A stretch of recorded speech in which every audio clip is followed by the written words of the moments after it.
Hey everybody, welcome back to the Frugal Filmmaker Q&A. That's the show where you send me questions and I try to answer them. I'm coming to you today from Utah. This is actually an intermediate stop on my way to Alaska, where some of you know that I am moving to. So I'll be here for about a month and a half, and I'll be shooting my videos from here at this time. But this is the Q&A. If you'd like your question read on the show, please send me an email to frugalfilmmaker@gmail.com. That's your best chance of having it read on the show.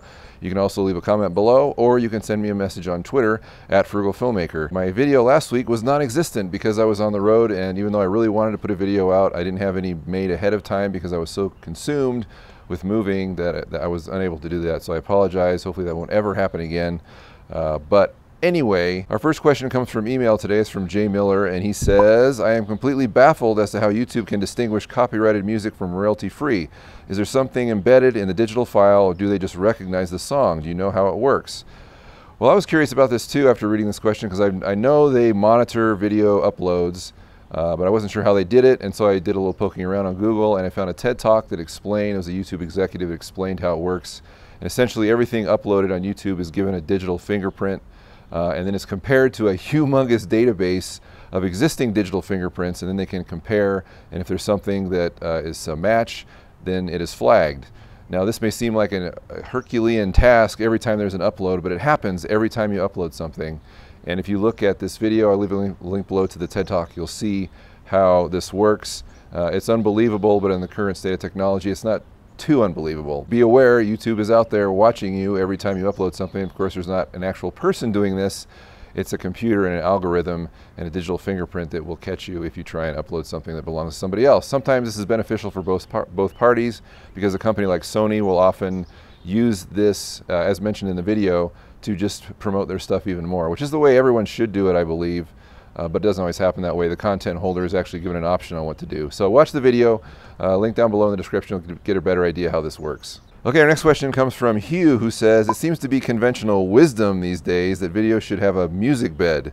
I note, however, that you don't have background music in your videos. I wonder what your thoughts are on such sound beds in video creation. I've experimented with sound beds before. Typically the response is from people like yourself, as I don't really like that. The best example I've ever seen of anybody using sound beds has been Knoptop. Dave Knopp and his channel Knoptop uses perfect music for his videos. His videos are always really entertaining, really interesting and informative, and he's a great on-camera entertainer, host. So I would recommend checking out his videos. Knoptop is the channel. I'll leave a link below in the description to get an idea of how well it works for him. Not necessarily so much for me. I've tried it, and actually in a way to try and emulate Knoptop, because he does it so well, and I would like to do something like that, because the music, I think, kind of increases the pace of the video, but it doesn't seem to work so well for me, maybe because I'm strictly informational and not so much entertainment. So I just want to get the information out there, and that's what people seem to like the most. Our next email comes from Red Film Girl, or Tiffany, who says, if I'm directing for the very first time, do I tell the actors this is the first film I've directed, or do I just go about directing them? Well, of course, this is up to you, but if it were me, I wouldn't tell them it was my first film, because not because they wouldn't trust me or anything, but just because there's a stigma attached to that. Like, oh, this is somebody inexperienced and I don't know how well this is going to go. And a lot of actors who want experience and working on no-pay situations anyway will want to pad their resume, or will want stuff for their reel, so they might not even bother them. They might be completely aware, especially of your age. If they see that you're very young, they might guess this is your first film. However, I would rather just direct them the best you possibly can, and let them be impressed by your ability. And if they have no idea it's your first film, that's fantastic. If they can kind of detect it, so what? But if they sense your confidence and your desire to do the best you possibly can, it's not going to bother them, and it'll probably just even inspire them. But there's really, in my opinion, no need to say, hey, this is my first film, as almost a disclaimer, because you don't want that. You don't want them to feel like they need to give you a break because it's your first movie. They should expect you as a director to guide them and direct them, and have a clear vision of what your project is, so that they can trust you. The last thing you ever want to do is lose the confidence of your cast and crew, because then they won't have any confidence in you, and they will be rudderless. So just do your best, and if you want to share with them after the fact that it was your first film, that's perfectly fine. But in the meantime, I don't think there's any reason or need to do so. All right, our next question comes from last week's Q&A from YouTuber Rich Shoemaker, who says, what video do you discuss having your channel flagged and then deleted, or did you only have it flagged but not deleted? Well, when I was talking about this last week, I was talking about my original Crane video and how the music on the video was flagged because it was from Vivaldi's The Four Seasons, and it was copyrighted, or at least copyrighted by the person who recorded it. So that video was flagged and I was never able to monetize it because of that copyrighted material. And I still can't monetize it without deleting that audio track. And I prefer not to do that. I'd rather lose money than completely have a silent section where I'm demonstrating footage from that video. But another thing I mentioned in that same answer to that question was that I had a previous channel that was flagged because I kept uploading content or samples from movies because I believed I was using them in fair use. The video clips from various films were illustrating things I was talking about, and they were short and they were instructional, but I kept doing it, and despite warnings, I kept doing it, and after 3 times they just turned off my channel, which was unfortunate because if you go way back on my blog, you'll see I was embedding YouTube clips using these various movie clips. An example was from Rear Window. I talked about the introduction of the Grace Kelly character, fantastic introduction. If you haven't seen Rear Window, go watch it and watch when Grace Kelly appears. It's an amazing introduction to her character. So I used that clip, but unfortunately it was deemed copyrighted even though it fell under fair use and blah, blah, blah. And eventually all my channel, my original channel, with all the stuff that I'd uploaded and all the clips that I had used was turned off. So I learned from that, which is don't ever use copyrighted material at all.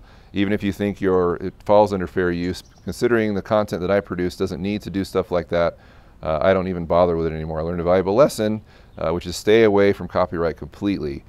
Come up with your own music or have someone write it for you, or use royalty-free stuff, which can also be a quagmire because not all of it's actually royalty-free and it still gets flagged, but we've talked about that in the past. Anyway, people have had their channel turned off, and once it's turned off, you really have no way to get it back if YouTube decides that you're wrong, because once you hit that I agree button, it's completely up to them.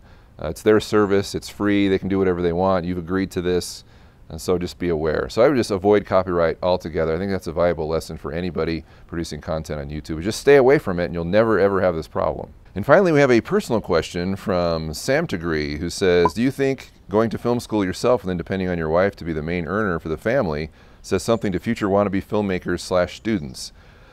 Well, this is a really good question because as any struggling artist knows, it's a struggle. That's why you're called struggling artists. And trying to make a living from any artistic discipline, it's tough. And you're going to spend a lot of your life trying to make ends meet, doing other things while you spend a lot of your spare time working on your art. If you get involved with somebody in a relationship and you have a family, you really need to depend heavily on your spouse, not only for financial support, but for moral support. If you don't have a supportive spouse, you're going to be in a lot of trouble because you won't be able to devote the time you need to your art if that's what satisfies you, but you also have to devote time to your family at the same time. And if your spouse doesn't understand this, then you're going to be in trouble because something's going to have to give, and hopefully it's not something that's going to hurt very badly, because it can possibly in either direction. Either you're not going to be satisfied as an artist, or you are going to lose your relationship because the person does not understand the artistic mind. So hopefully you can come to a meeting of the minds. Of course there's compromise. Of course I'm not saying ditch your family for your art, because I think that's stupid. Don't do that, but there's got to be some sort of happy medium that will keep all parties happy and satisfied. It's a tough challenge, but you can do it. I'm also a big believer in following your dreams. I think you have this talent for a reason and you should do your best to develop it. So don't bury it. However, if you have a family and you've made that commitment, you also have to honor that commitment, in my opinion. So good luck. It's a tightrope, but it's one that can be walked successfully. All right, that's all the questions we had this week. Remember, if you'd like your question read on this show, your best chance of having it read is to send me an email to frugalfilmmaker@gmail.com. You can also leave a comment below or send me a message on Twitter @frugalfilmmaker. Hopefully I can get all my ducks in a row while I'm staying here temporarily to get my videos made on time. And then the following Monday, of course, will be the next Q&A, which should be, I believe, Trivia Monday. So until then, we'll see you. Bye-bye.